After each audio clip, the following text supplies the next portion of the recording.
Aula 13, oscilador harmônico. Oscilador harmônico unidimensional. Vamos considerar uma partícula com energia E e massa m. E essa partícula ela se move em uma dimensão submetida a uma força restauradora do tipo menos kx. É uma força restauradora do tipo menos kx. Se nós escrevermos a energia total dessa partícula explicitamente, nós temos aqui o primeiro termo, que é a energia cinética, e o segundo termo, que é a energia potencial, né, que no caso aqui é quadrática, pelo fato da força ser uma força do tipo kx, linear. Essa partícula ela vai realizar um movimento oscilatório com frequência ômega, que nós já sabemos que vale raiz de k dividido por m, raiz quadrada de k dividido por m, onde nós sabemos que k é a constante elástica, porque essa é uma força restauradora, m é a inércia da partícula, ou a massa da partícula. Então nós temos essas duas grandezas. K é a constante elástica e m é a inércia da partícula. Ômega aqui é a frequência com que a partícula vai oscilar. Então nós podemos escrever o K, que é a constante elástica, dessa forma, como m ômega ao quadrado. Ou seja, nós podemos escrever o K em termos da frequência da partícula, de maneira que a nossa expressão para a energia, ela se torna dessa maneira, ou seja, ela passa a ficar escrita somente em termos da inércia, da massa e da frequência com que a partícula oscila. Tá? Então, essa é a oscila. Tá? Então, essa é a energia de uma partícula em uma dimensão que está submetida a uma força restauradora menos kx. Em se tratando de potencial quadrático, né, a energia que entra aqui para essa partícula é uma energia do tipo quadrático. Então, é uma energia potencial que é quadrática. Então, é uma parábola. Então, aqui tem a energia potencial V e aqui tem o X. Então, dependendo do valor total da energia, a partícula ela vai oscilar entre esses dois pontos que são chamados pontos de retorno. Então, a partícula vai oscilar aqui dentro e não tem um valor máximo e um valor mínimo. Então, essa é uma energia quadrática vindo de um potencial quadrático. Mas, na natureza, o que aparece são potenciais mais gerais, como esse que está em azul. Tá? Se a partícula tiver uma energia, por exemplo, aqui, ó, essa partícula vai oscilar de XL até XR. Ou seja, vai oscilar aqui dentro, sendo que em alguns pontos, por exemplo, como aqui ela tem uma energia cinética, aqui vai ter uma energia cinética menor e aqui vai ter uma energia cinética maior. Então, aí ela vai diminuindo a energia cinética até parar e volta de novo, fazendo o mesmo percurso, indo e voltando, ela fica confinada dentro dessa região XL até XR. O que nós podemos dizer? Se nós pensarmos que essa partícula ela tem uma oscilação em torno de x0, ou seja, vamos supor que essa partícula ela tem uma energia que está assim, essa é a energia total da partícula. E vamos supor que ela está em torno de x0. Então, essa partícula ela só vai oscilar em torno desses dois pontos aqui, ó, em torno de x0. E se nós dermos uma olhadinha em torno do x0, nós podemos, numa primeira aproximação, considerar essa situação aqui de um potencial quadrático. Estando deslocado, mas é um potencial quadrático centrado em, vou desenhar aqui de outra cor, é um potencial quadrático centrado em x0. Então, nós podemos aproximar aqui em torno de x0, pelo menos graficamente, um potencial quadrático, como naquele primeiro caso, uma partícula se movimentando em uma dimensão sobre a ação de uma força restauradora kx. E nós podemos mostrar que, numa primeira aproximação em torno de x0, nós podemos aproximar esse potencial, nós podemos simplesmente olhar para essa região aqui, ó, e essa parte aqui pode desconsiderar, porque nós vamos considerar o seguinte: a partícula ela só se movimenta em torno de x0. Então, o movimento da partícula vai se dar nessa região aqui em torno de x0. Então, o que nós podemos fazer? Nós podemos pegar essa função complicada, v de x, e expandir ela numa série de Taylor em torno de x0. Então, como isso acontece?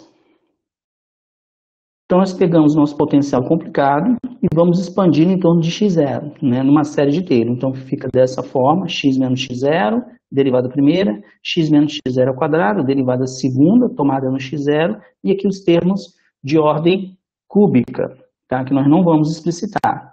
Como aqui é uma região de um mínimo, é um ponto crítico, ou seja, é um mínimo da energia potencial, então nós já sabemos que nesse ponto, ou seja, dV dx, nesse ponto, ou seja, em x0,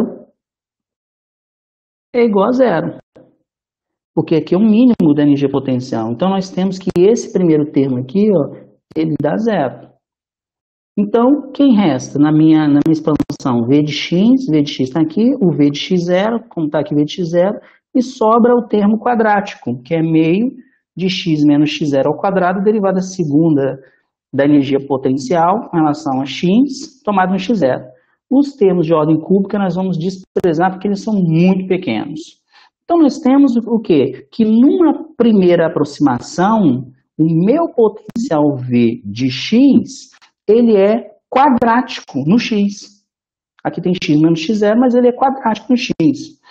Esse termo aqui é um termo constante. Vamos lembrar que um valor constante na energia potencial, ela não altera a dinâmica do problema, porque nós podemos fazer o quê? Para eliminar o que nós podemos fazer para eliminar esse termo constante aqui? Nós podemos simplesmente vir aqui e colocar nossa origem aqui, ó, em torno do x0. Fazendo isso, nós eliminaríamos automaticamente esse termo, né? Porque nós mudamos a referência da nossa energia potencial. Então, nós vemos que numa primeira aproximação em torno de x0, esse potencial aqui, essa energia potencial, ela é vista como uma potencial do tipo quadrático, e sobre a partícula vai atuar uma força restauradora. Tá? É por isso que a gente diz que o potencial quadrático ele é onipresente na física, né? Porque sempre numa primeira aproximação nós podemos aproximar ele por uma função quadrática, que é uma função que nós sabemos como resolver. Esse termo aqui maior que zero, ele é a concavidade. Nós sabemos que a concavidade é para cima, e nós sabemos que o número que multiplica o termo quadrático, esse número aqui, ele tem a ver com a constante elástica da mola. Então, nós definimos ele como uma constante elástica. E nós sabemos que, dependendo do valor dessa derivada, nós vamos ter uma força restauradora maior ou menor. Lembrando que a força restauradora que atua sobre a partícula é menos kx. Então, quanto maior o K, maior a força restauradora. Então, quanto maior for essa derivada, maior também vai ser a força restauradora. Então, a força restauradora é a derivada segunda da energia potencial. Então, se você tem uma energia potencial e alguém pede para você fazer uma aproximação quadrática dela, você tem que fazer isso. Você tem que calcular a derivada segunda da energia potencial em torno do ponto que é pedido para fazer a aproximação quadrática. Com isso, você vai ter a constante elástica da mola. E aí nós podemos escrever a equação de Schrödinger. Vamos lembrar que a equação de Schrödinger, como que a gente escreve ela mesmo? É assim, ó, H, que é o hamiltoniano atuando em psi, é igual a E psi. E nós temos que lembrar quem é H. H é energia cinética, menos constante de Planck ao quadrado dividido por 2m, esse aqui é o termo de energia cinética, derivada segunda de x2 psi, mais, e aqui entra o termo de energia potencial, vamos lembrar, psi, energia potencial, igual a E psi. Então, o que nós temos que fazer aqui é substituir a energia potencial, que nós já sabemos que, mesmo o problema sendo complicado dessa maneira, nós podemos aproximar aqui em torno de x0 como uma energia potencial dessa forma. Como uma energia potencial dessa forma aqui, ó, meio de ômega quadrado, dessa forma aqui, ó, como meio de m ômega quadrado x quadrado. Então, onde está V na expressão da equação de Schrödinger, aqui nós vamos substituir meio de m ômega quadrado x ao quadrado. Por quê?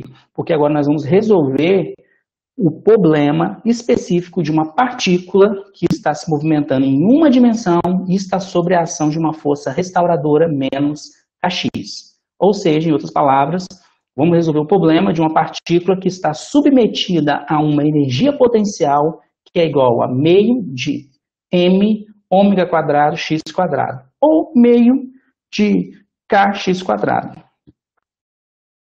Fazendo isso, que nós temos, ó, nós temos aqui o termo de energia cinética, e ele está aqui, ó, esse termo aqui que é energia potencial quadrática.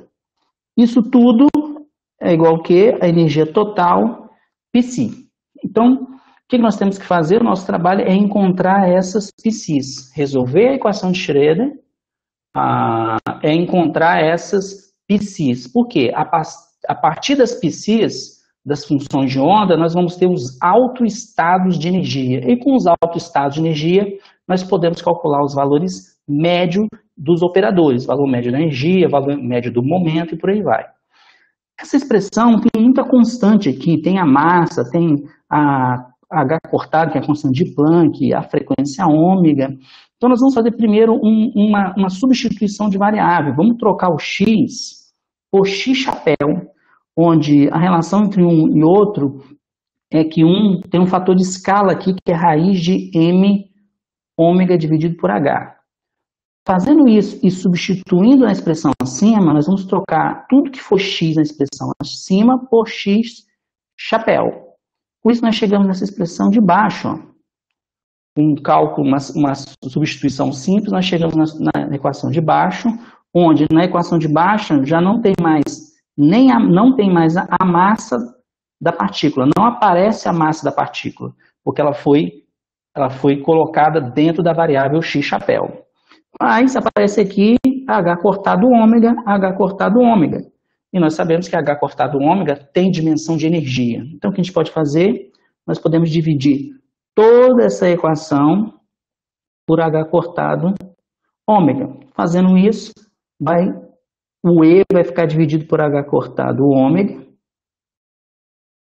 E aí nós vamos ter essa equação de baixo, onde esse epsilon aqui agora que aparece, ó, o epsilon é a energia total da partícula dividido por h cortado ômega. E agora essa equação de baixo fica muito mais interessante para resolver, porque a única constante que aparece aqui agora é o epsilon, essa constante aqui, ó. E essa constante, como eu estou dividindo energia por energia, essa constante é adimensional. O que isso quer dizer? É um número puro. Então agora não tem mais nenhuma grandeza aqui que tem dimensão, está tudo adimensional. Então é um número puro. Então nós já podemos trabalhar com essa equação para tentar resolver esse problema. Note, vamos lembrar, nós estamos tratando aqui uma partícula que se movimenta em uma dimensão sobre a ação de uma força restauradora menos kx. Ou seja, essa partícula está se movimentando sobre a ação de uma energia potencial que é muito diferente do que nós tratamos antes. Nós tratamos o potencial degrau, nós tratamos as paredes rígidas, agora estamos tratando um potencial, uma energia potencial que é quadrática. É uma parábola, é uma quadrática. Nós podemos arrumar essa equação dessa forma, então nós passamos tudo para o lado esquerdo e agora fica mais simples para a gente resolver. Então, nós temos que resolver agora essa equação, nós passamos tudo para o lado esquerdo. Nós temos aqui a derivada segunda com relação a essa nova variável x chapéu. E nós temos aqui x chapéu ao quadrado e aqui duas vezes esse número adimensional. Isso tudo está atuando em psi e tem que ser igual a zero. Ou seja, isso aqui atuando no psi tem que ser igual a zero. Essa é a equação que nós temos que resolver. Então, o que nós vamos fazer? Nesses casos aqui, essa equação não é uma equação igual às anteriores que nós resolvemos. Essa equação tem um x ao quadrado aqui, que faz com que ela seja uma equação que é mais complicada de resolver. Então, o que nós fazemos? Qual é a técnica? Nós vamos ver como que as soluções dessa equação se comportam lá no infinito, lá longe, ou seja, pensando no x tendendo a infinito. Quando a partícula está lá longe, lá no infinito, como é que a função de onda dela se comporta? Nós vamos pegar a equação acima e vamos tomar esse limite. Quando nós tomamos esse limite, fica claro que o x ao quadrado, como ele vai para o infinito, ele é maior do que 2ε. Por quê? Epsilon tem a ver com a energia, vamos lembrar, né? A epsilon tem a ver com a energia. Se epsilon tem a ver com a energia, então não pode ser infinito. Então, isso é uma suposição física que nós estamos utilizando aqui. Então, o x ao quadrado é maior que 2ε. Então, nós podemos, nesse limite, desprezar o 2ε, e a equação fica dessa maneira, ó, só a derivada segunda, menos x quadrado aplicado no psi. Então, agora, pegando o x quadrado e passando para o outro lado, junto com o psi, o que eu tenho? Eu tenho essa equação, que diz o seguinte: quando eu derivo duas vezes a função psi com relação a x, volta nela mesmo a menos de um x quadrado. E nós sabemos que as funções que fazem que tem esse tipo de comportamento, são funções exponenciais. E nós podemos ver que essas duas exponenciais, essa exponencial de menos x quadrado dividido por 2 e exponencial de mais x ao quadrado, chapéu, dividido por 2, satisfazem essa equação. Nesse limite, tá? Elas satisfazem essa equação nesse limite em que x chapéu tende a infinito. Isso tem que ficar muito claro, tá? Você tem que, depois, você pega essa solução, joga na equação, mas depois tem que tomar o limite em que x tende a infinito e pegar só os termos dominantes, os termos maiores. Os menores você despreza e com isso a equação vai ser satisfeita. Só que nós temos que nos atentar ao seguinte: nós estamos tomando o limite que x tende a infinito. Então, essa exponencial aqui, que também é solução, tem um problema, porque ela vai a infinito. Exponencial de um número muito grande, ou seja, exponencial do infinito vai ser infinito. Então, do ponto de vista físico, essa solução não é aceitável, porque ela não satisfaz aquelas condições que nós colocamos lá atrás, lembra? Nós dissemos que a função de onda no infinito, ela tem que ir a zero, ela não pode ir ao infinito. Então, a solução física aceitável é essa exponencial aqui, ó, negativa, menos x quadrado chapéu dividido por 2. Então, a minha solução é aquela, e aí o que eu posso dizer? O meu sistema exibe aquele tipo de comportamento, ou seja, dessa solução aqui, no infinito. Então, o que a gente espera da solução geral? A gente espera da solução geral psi. Nós esperamos da solução geral psi que o máximo que pode acontecer, no infinito ela vira exponencial, como está aqui, só que tem que ter uma outra função aqui multiplicando, só que essa outra função, ela não pode dominar no infinito, ou seja, essa outra função, ela tem que ser menor do que a exponencial. E a gente pode inferir que essa função, que tem que ser menor do que a exponencial, ela pode ser, no máximo, um polinômio. Um polinômio do tipo x quadrado, x cubo, x à quinta. Tipo, um polinômio sempre vai ser menor do que uma função exponencial. Então, nós esperamos o quê? Que a minha solução geral psi, que satisfaz a equação, que é essa aqui, tem ser a exponencial que nós acabamos de encontrar, multiplicado por um polinômio h. Então, o que nós vamos fazer agora? Essa não é a solução geral? Então, nós vamos substituir ela nessa equação aqui, ó, que é a equação original que nós temos que resolver. Nós só encontramos uma parte da solução, falta agora encontrar a outra parte da solução, que é a função h de x chapéu que nós colocamos aqui. E para isso, o que nós vamos precisar? Nós vamos precisar da derivada segunda daquela função. Ou seja, nós vamos precisar da derivada segunda desse termo. Então, derivando duas vezes, nós vamos chegar até no resultado que nós queremos. Então, vamos escrever aqui, ó, a equação fica desse jeito, ó. Fica a derivada segunda dessa função, como está aqui dentro, o x quadrado multiplicado pela função, como está aqui, 2y multiplicado pela função. Então, a única dificuldade reside aqui, ó, que é a segunda derivada. Nós temos que derivar duas vezes essa função, esse produto. Nós temos que derivar duas vezes esse produto. Derivando a primeira vez, como está aqui, ó, nós temos esses dois termos. Derivando mais uma vez, nós temos esses outros termos aqui, ó, esses termos. Nós temos esses termos. E aí nós temos que substituir todos esses termos nessa equação, substituindo aqui, ó. Vamos lembrar que muitos desses termos vão se cancelar e todos eles, se você notar, ó, todos eles têm essa exponencial, ó, todos eles. Se todos têm exponencial, ó, aqui também tem, então essa exponencial vai se simplificar, ela vai desaparecer, você pode simplificar ela. Então, no final, o que nós vamos ter? Nós vamos ter essa equação, ó, depois de fazer as devidas simplificações, ou seja, nós chegamos agora em uma outra equação. Nós tínhamos antes uma equação para π, só que nós chegamos até essa expressão para π, expressão geral para π, e agora nós temos uma outra equação, só que agora para a função h de x, porque falta encontrar quem é essa função h de x. Então, essa função h obedece a essa equação. Então, resolvendo essa equação, a gente encontra o h, junta com aquela exponencial, e com isso nós temos a π. Então, nós poderíamos partir daqui e resolver essa equação. Tá? Mas antes disso, o que a gente pode fazer? Né? Alguns textos na literatura já parte dessa equação, resolve essa equação. Eu quero fazer um pouquinho diferente aqui. O que nós vamos fazer? A gente olha aqui, vamos ver se dá para enxugar um pouquinho mais, limpar, deixar um pouquinho mais enxuta essa equação. Então, o que nós vamos fazer? Nós vamos fazer algumas mudanças de variáveis.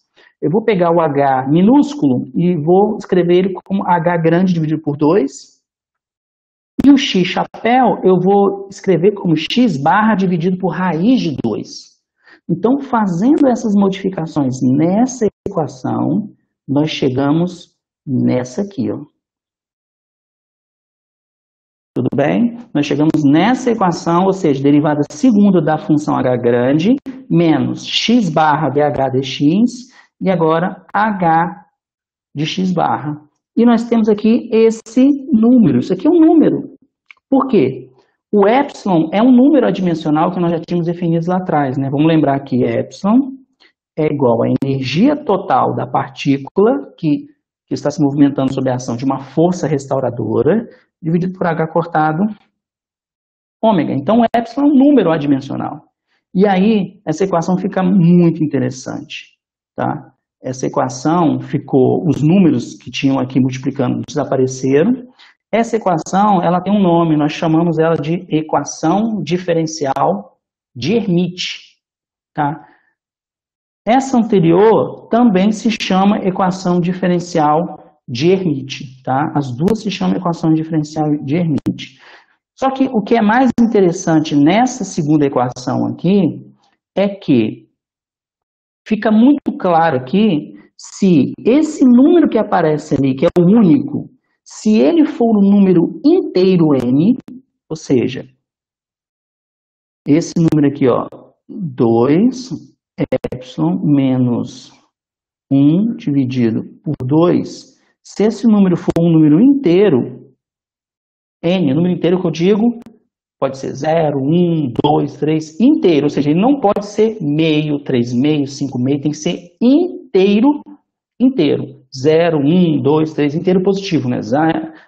E o 0, né? 0, 1, 2, 3, 4, 5, por aí vai.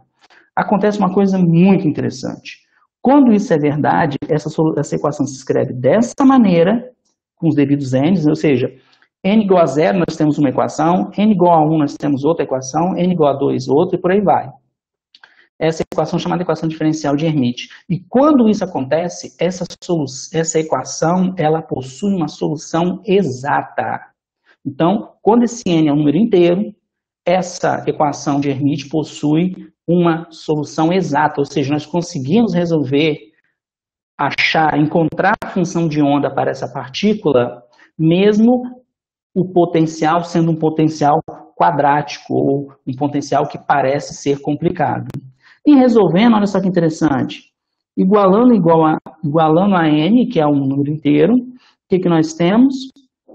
2e por h cortado ômega, e passa para o outro lado positivo, e aí, terminando de resolver, nós chegamos nessa expressão para energia.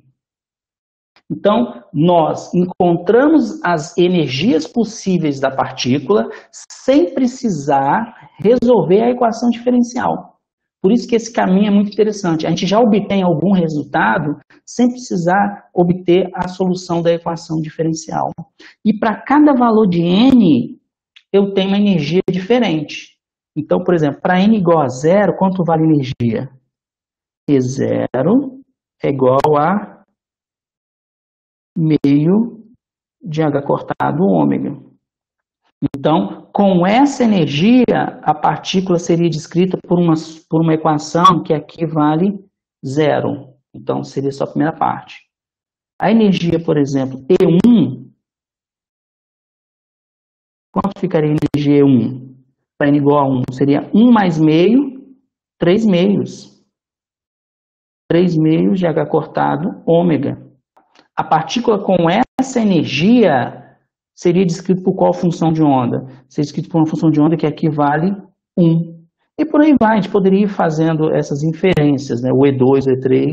Vamos notar o seguinte, que o menor valor de energia é o E0, que é meio de h cortado ômega, e a energia depende aqui somente da frequência da partícula.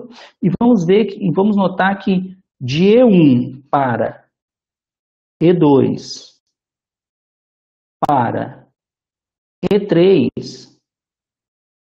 e assim vai, tá? Para E4, e assim sucessivamente, a diferença entre uma energia e outra, entre E1 e E2, E2, E3, E2, E4, sempre vai ser H cortado ômega. É um pacote de energia, entende? Ou seja, a partícula ela pode ter energia E0, pode ter energia E1, E2, E3, só que a diferença entre E0 e E1 é H cortado ômega, entre E1 e E2 é H cortado ômega. Isso quer dizer o quê? Se a partícula tem energia E1, ela tem energia E1. Então, ela só pode fazer o quê? Ela só pode ganhar ou perder múltiplos inteiros de H cortado ômega. Por isso a gente diz que essa partícula, a energia dela é quantizada. E H cortado ômega é um quantum de energia que ela pode receber. Se ela recebe e está no E1, ela vai para o E2. Ou ela pode perder. Se ela está no E1, ela volta para o E0. O E0 é chamado de estado fundamental, ou estado de mínima energia. Por quê? Não tem uma energia menor, do que E0. E0 é o menor valor possível de energia. E note, a energia desse oscilador não é 0.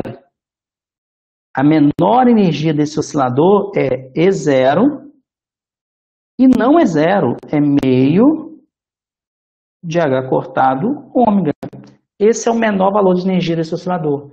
Esse oscilador não possui energia 0. Diferente daquele oscilador da mecânica, do sistema mola-massa, massa-mola que fica oscilando, aquele oscilador pode ficar parado e a energia dele vai ser 0. Oscilador clássico, energia zero. O oscilador quântico, não. Ele não possui energia zero, ele sempre vai ter uma energia. Essa energia é chamada energia de ponto zero, ou energia do estado fundamental. Então, o oscilador quântico está sempre oscilando com um mínimozinho de energia. Nunca vai ser energia zero. Esse é um resultado importante. Note que nós chegamos nesse resultado, está aqui, ó, nós chegamos nesse resultado sem resolver a equação diferencial, o que é um ponto importante aqui. O H, que são as soluções da minha equação diferencial de Hermite, nós vamos chamar de polinômios de Hermite. Tá? E, como é uma equação diferencial, o que a gente pode fazer? Como é um polinômio, nós podemos escrever essas soluções. Vamos voltar aqui, ó. Então, as soluções dessa equação, que são os H's, nós vamos escrever eles como, nós já sabemos a princípio que é um polinômio, então vamos escrever como uma série de Laurent. A série de Laurent é muito parecida com uma série de Taylor, só que a série de Laurent também ela é utilizada quando nós temos polos com uma certa singularidade. Então, nós vamos escrever a nossa solução H dessa maneira, como uma série, que vai de 0 até infinito. Nessa série aqui, as potências são de x a n, só que tem um S aqui, que é um parâmetro que dá conta da singularidade da solução. E é um parâmetro também que precisa ser determinado. E nós sabemos que quais são as grandezas que entram na minha equação diferencial. Entra a derivada primeira. Aí é simples, né? Porque a derivada primeira de um polinômio, o expoente S mais N cai, e aqui ficou faltando menos 1. Menos 1.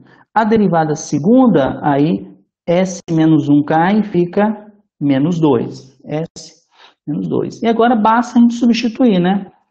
O primeiro termo é esse, o segundo é esse, e substituindo na equação diferencial, o que nós temos? Ó, esse era o primeiro termo, derivada segundo, aí vinha menos x barra, derivada primeira, aqui tinha um n, que nós já substituímos e estamos já considerando que aquele número é um número inteiro, e vezes a função. Então, está parecendo meio complicado, mas o que nós temos que fazer agora? Nós vamos juntar, primeiro, passar esse x-chapéu aqui para dentro. Quando a gente multiplica ele, esse menos 1 aqui desaparece e volta a ser S mais N, como está aqui embaixo. E agora, escrito numa linha só, essa é a nossa equação que nós temos que resolver. Tudo isso aqui igual a zero. Então, nós temos várias somatórias, nós temos 3 somatórios, e a soma dessas 3 somas tem que dar zero. Então, qual é a técnica que nós temos que usar? Nós temos que arrumar alguma maneira de agrupar essas somas em uma soma só, porque aí fica fácil a gente resolver. Então, tem técnicas para fazer isso, tá?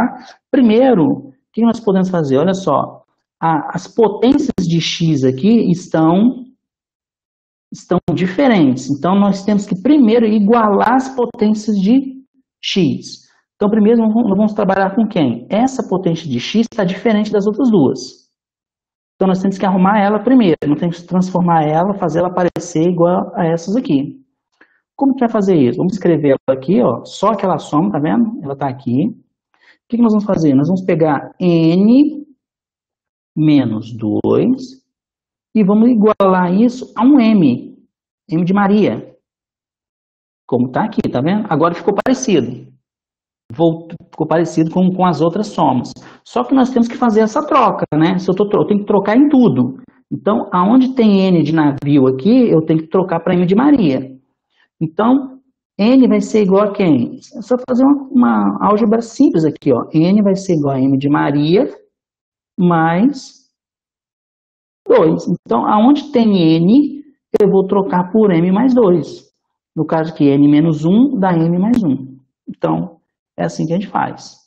E aqui era n, fica m de Maria mais 2. E vamos nos lembrar, né? Eu fiz a troca de n menos 2 igual a m de Maria.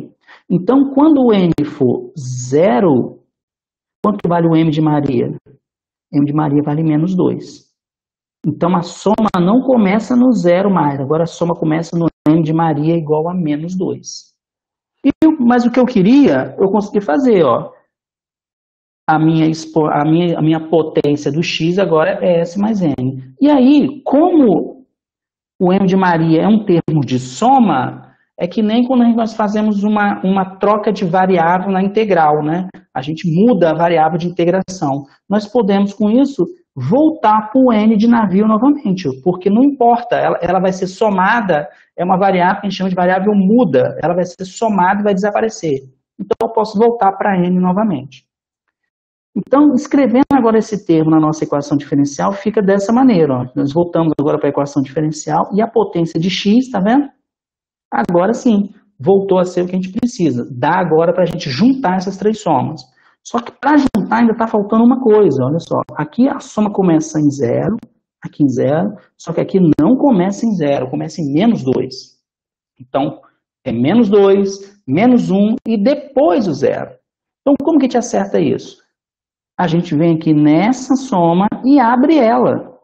Abre o menos 2, o menos 1 e começa depois a somar do 0. Fazendo isso, olha aqui, ó. N igual a menos 2, aqui dá C0, que é esse termo aqui. N igual a menos 1, aqui dá C1, que é esse termo aqui. E depois, o que nós podemos fazer? Aí essa soma aqui vai ficar a partir do zero junto com essa e com essa, que nós podemos juntar as três somas. Juntando as três numa soma só, nós temos esse termo, mais esse, tudo multiplicado por x a n igual a 0. Agora é interessante, né? Nós temos esse termo e essa soma aqui, tudo igual a 0. Então, o que a gente precisa? Nós precisamos que isso seja igual a 0. Para isso ser igual a 0, o que pode acontecer? O C0 e o C1 pode ser igual a 0 simultaneamente, mas não é isso que nós queremos, porque se isso for verdade, nós temos uma solução trivial, nós não estamos procurando soluções triviais. Então, o que nós vamos supor? Nós vamos supor que esse termo que está multiplicando C0 e que está multiplicando C1 devem ser iguais a 0. Porque eu não quero que o C0 e o C1 sejam iguais a 0 simultaneamente, porque são os coeficientes. Nota, eu não quero que os coeficientes sejam iguais a 0, porque se os coeficientes forem iguais a 0, a minha solução vai ser igual a 0 automaticamente, independente do x. E isso eu não quero solução trivial. E esse termo que está aqui dentro, eu quero que ele seja igual a 0. Para qualquer x. Se é para qualquer x igual a 0, eu posso resolver. Isso só vai ser verdade se isso aqui for verdade. Então, olha só que interessante. Eu tenho essa equação, essa e essa.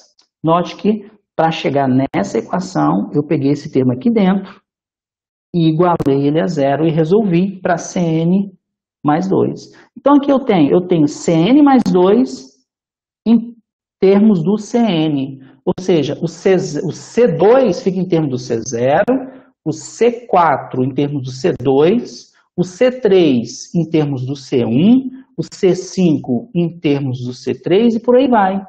Então, o que eu tenho é uma relação de recorrência. Por exemplo, eu tenho C2 em termos do C0, depois eu tenho C4 em termos do C2, o C6 em termos do C4. Então, eu tenho uma relação de recorrência, onde se eu obtenho um C, eu obtenho todos os outros por meio dessa relação de recorrência. E nessa relação de recorrência, o que entra aqui? Entra o N, que é aquele número inteiro que está na equação diferencial. Entra aqui o Nzinho, que entra aqui na solução, que é a potência do polinômio, e entra esse S aqui, que era aquele número que dava conta de uma singularidade, caso a solução tivesse alguma singularidade que nós temos que determinar.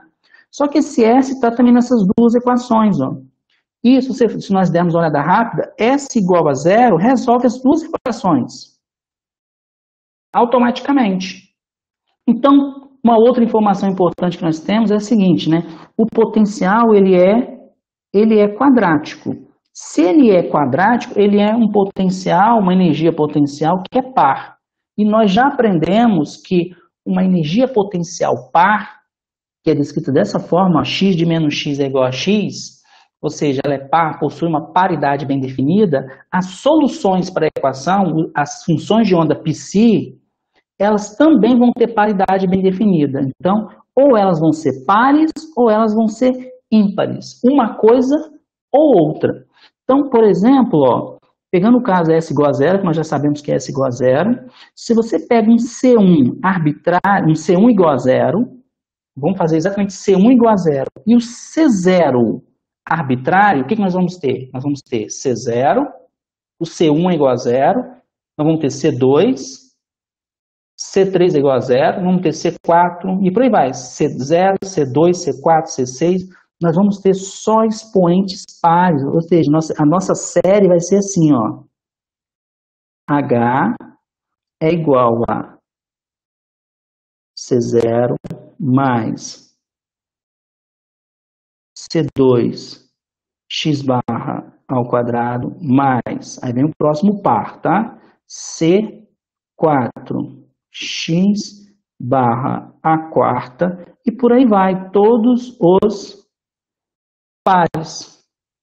Então, se nós temos só potências pares, então essa função vai ser par. E lembre-se que essa função está na psi. Então, a psi, a função de onda, vai ser uma função par.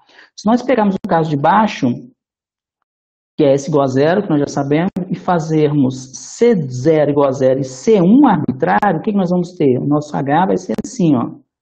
Vai ser C1 x barra. Aí, como C0 é igual a zero, C2 é igual a zero. Então, pula para o C3. C3 x barra ao cubo. Como C2 é igual a zero, C4 também é igual a zero. Então, pula para o C5. X barra quinta igual a zero e assim por diante. Então, como todas as potências são ímpares, essa solução vai ser uma solução ímpar. Então, o que vai dizer qual é o tipo de solução é C0 ou C1, qual deles a gente vai fazer igual a zero e qual a gente vai fazer arbitrário. Para o caso da solução par, o que nós temos? Nós já fizemos o S igual a zero, então fica dessa maneira, e o N é igual a 0, 2, 4, 6, 8, por aí vai. Então, já tomando sempre os N's, as potências pares. E nós vemos que essa série ela vai convergir, por quê? O Cn mais 2 sempre ele vai ser menor que o Cn. Menor de quanto? Menor de um fator 1 sobre N, quando o N tende a infinito. Então, a série ela vai convergir para valores de x barra. E para solução ímpar, nós temos os mesmos coeficientes, o coeficiente é igual, só que agora o N, as potências são ímpares. Tudo bem? Então, nos dois casos, nós vamos ter polinômios com paridades bem definidas. Avançando, o que nós temos? Nós montamos aqui uma tabela com os polinômios de Hermite. Ó. H0 para n igual a 0 vale 1, o H pequeno também vale 1, e aí a gente pode montar ó, H1, H2, H3, H4. Esses são os polinômios de Hermite. Note que eles, em algum momento, eles cessam, né? Um exercício simples que a gente pode fazer, se a gente escolhe n igual a 4, então nós vamos conseguir, nós começamos no C0, né? Quando nós chegamos, nós chamamos C0 igual a 1, nós vamos obter o C2, e nós obtemos o C4, só que quando nós formos obter o C6, ele vai ser igual a 0. Então, de C6 por diante, vão ser todos iguais a 0. Ou seja, o C8 é igual a 0, o C10 é igual a 0 e aí por diante. Então, esse número aqui, ó, ele trunca, ele termina a série no C4. Da mesma forma que se eu escolhesse n igual a 5, ou melhor, n igual a 3, nós colocamos C1 igual a 1, aí nós obtemos o C3, só que quando nós formos calcular o C5, dá igual a 0. E do C5 em diante vão ser todos iguais a 0. como está aqui, ó, termina na potência 3, como está aqui, ó.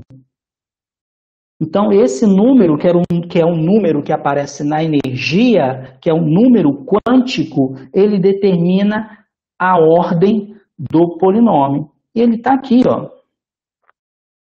É isso aqui que faz determinar. Então, se eu estou tentando determinar aqui, se eu estou com n igual a 5, n igual a 4.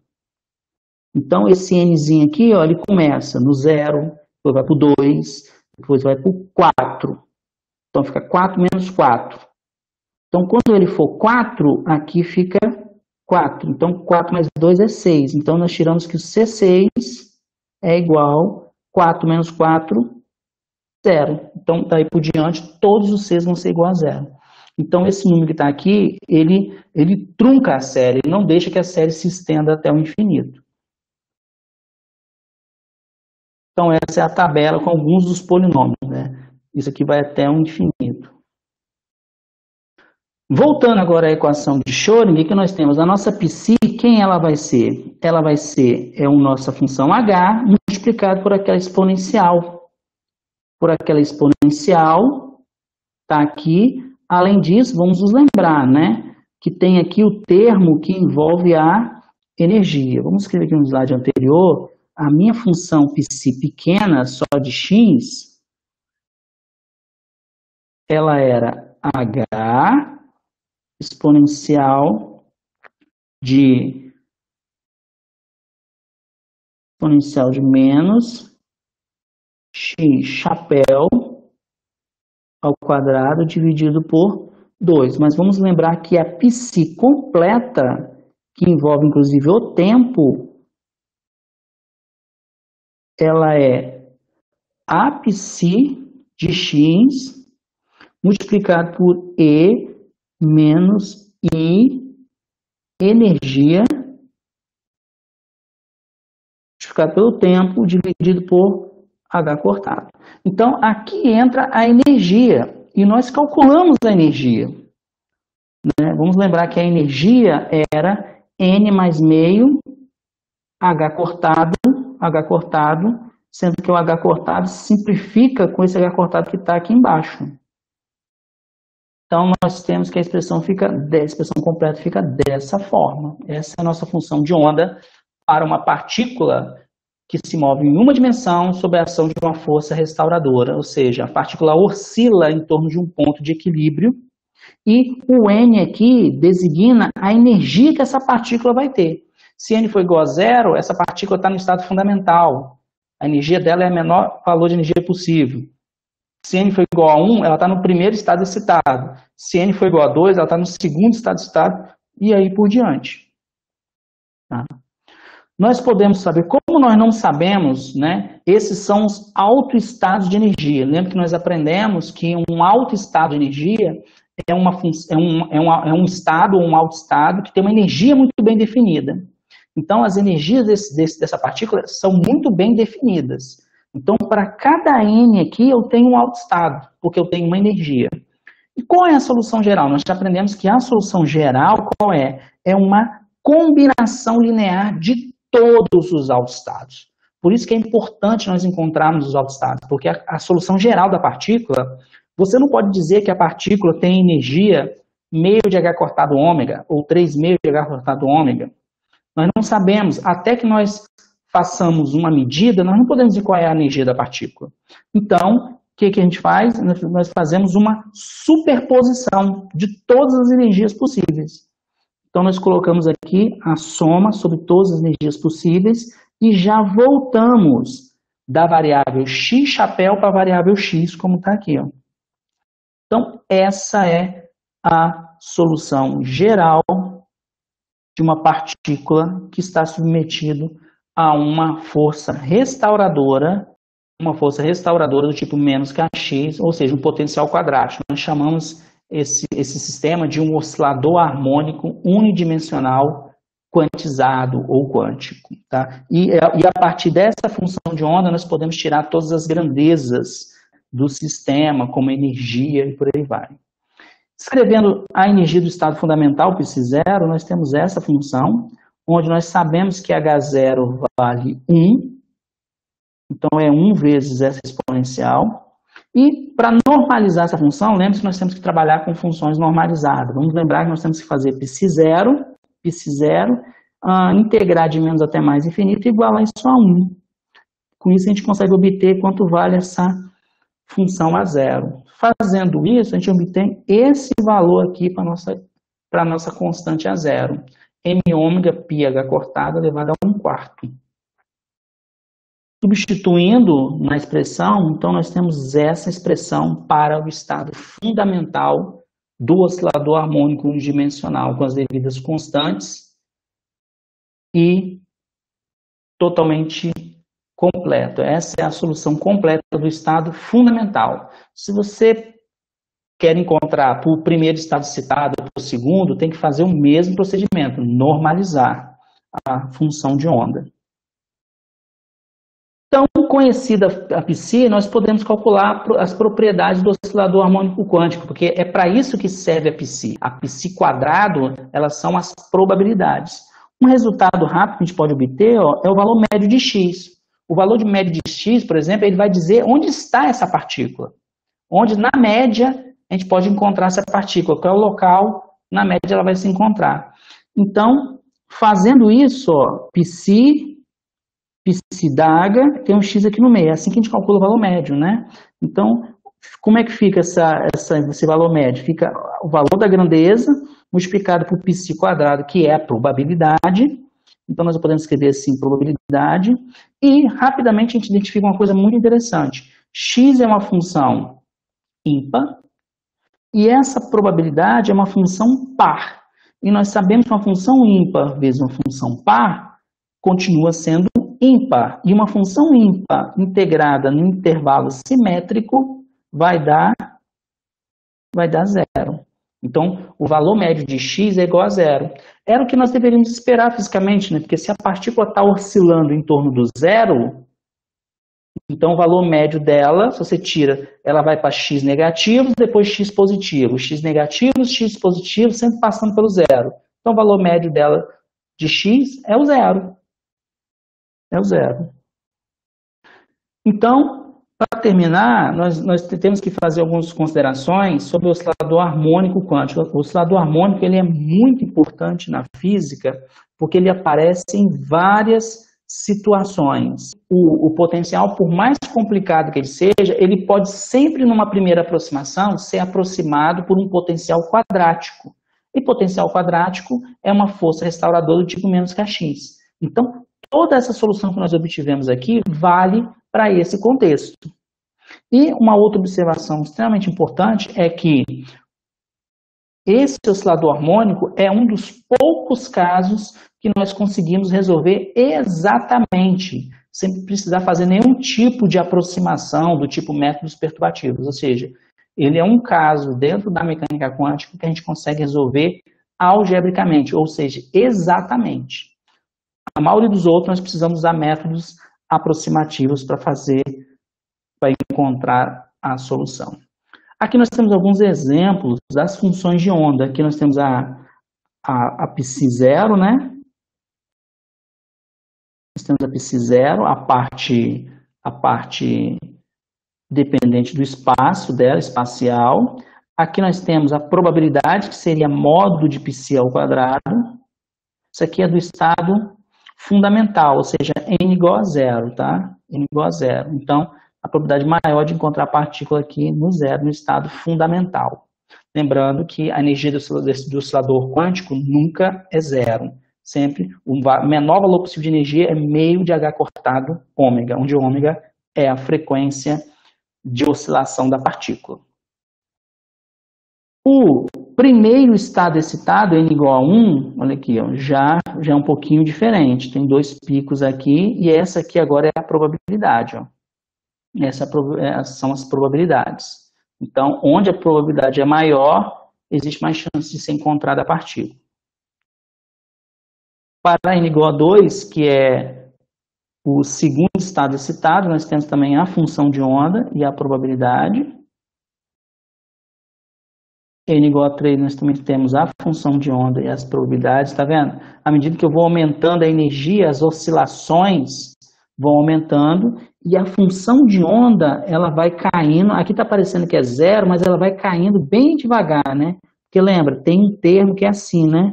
Menos x chapéu ao quadrado dividido por 12. Então, esse caimento aqui esse aqui, mas nunca é zero. Por mais que o desenho pareça que está indo a zero, é igual a zero, vai caindo bem próximo do eixo, mas vai até o infinito sem ser igual a zero, porque essa exponencial aqui, ela cai muito rapidamente, mas não é zero, ou seja, você vai se estendendo aqui até o infinito.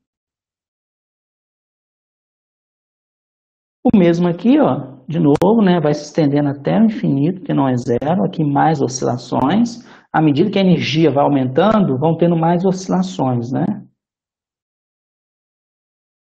E essas são as nossas referências. E até a próxima aula.